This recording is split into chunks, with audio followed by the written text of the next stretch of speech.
Joining us now, Democratic Congressman Robert Garcia of California. He's the ranking member of the House Oversight Committee. Congressman, thank you so much for joining us this morning. Let's just start there, I guess, with Howard Lutnick.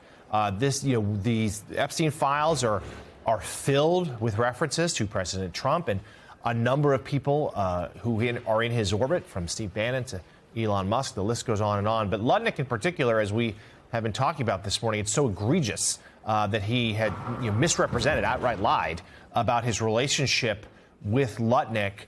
At least for now, the White House standing by him. What do you, in your estimation, what does that tell you about the way this president conducts business? Look, I think I want to remind the public, I think it's really important that it was 2005, of course, that Lutnick had actually laid down a marker that he had not communicated with Epstein post that year. And now, of course, we know that was completely a lie. I mean, it was a lie. Because not only did Lutnick still go to Epstein's island, communicate with him, his wife communicated with Epstein, third parties, they went into some type of investment group or company together. This all happened as Lutnick already knew that Jeffrey Epstein had been essentially running a sex trafficking ring with minors. And so we should be very clear that the United States Secretary of Commerce right now lied about his knowledge of what Jeffrey Epstein did and continued to communicate with a known pedophile and someone that was already known to have been causing all of these crimes and all this violence against women. And that's who is in our government right now. So Lutnick should resign immediately, or Donald Trump should fire him. And the idea that we should have a person that not only lies about what happened with Epstein, but went on to continue this relationship is shameful. And it's interesting that all these folks, of course, around the White House orbit have some sort of connection to Epstein. This cover-up needs to end. Congressman Garcia, Molly Jong-Fast here. We're talking about oversight, which is so important at this moment. You're a ranking member on the Oversight Committee. The Democrats do not have power in the House, so you can't necessarily call a hearing the way that James Comer is with Clinton, but you are able to enact oversight in a different way with different hearings, so talk us through that. Absolutely. I mean, look, I think first, Oversight Democrats have been committed from day one to getting as much information as possible. We have forced subpoenas. I mean, the reason we're going to subpoena folks like Les Wexner and so many others is because we have forced those votes at the committee. We forced the initial subpoena to start the ball rolling for the release of the files. We continue to do that work, even in the minority. We're about to enter this next phase of our investigation, and a very critical one. And so we're also announcing today and here with all of you that on April the 14th, Oversight Democrats will be hosting our first public Epstein hearing. This is a public hearing in Palm Beach, Florida. And so Oversight Democrats will be hosting this hearing in Palm Beach, not only, of course, in Donald Trump's backyard and adjacent to Mar-a-Lago, but more importantly, one of the key locations where Epstein was committing his crimes.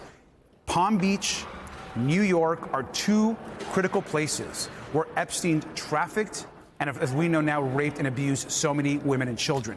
As far as witnesses, expect to hear directly from survivors giving testimony to the committee.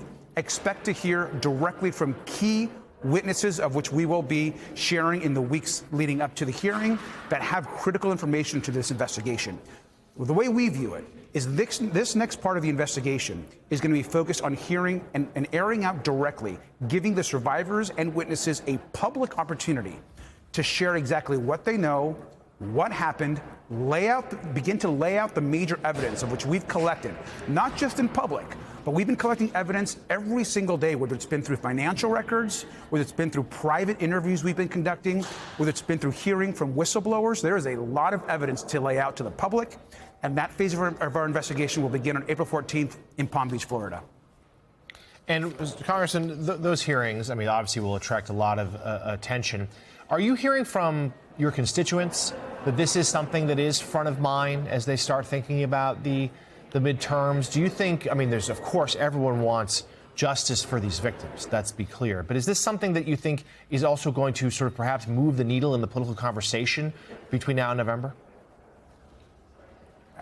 Absolutely, people are interested. I mean, when I'm back home, look, of course I'm hearing about affordability and the cost of healthcare. And the other main thing I'm hearing about is the Epstein files.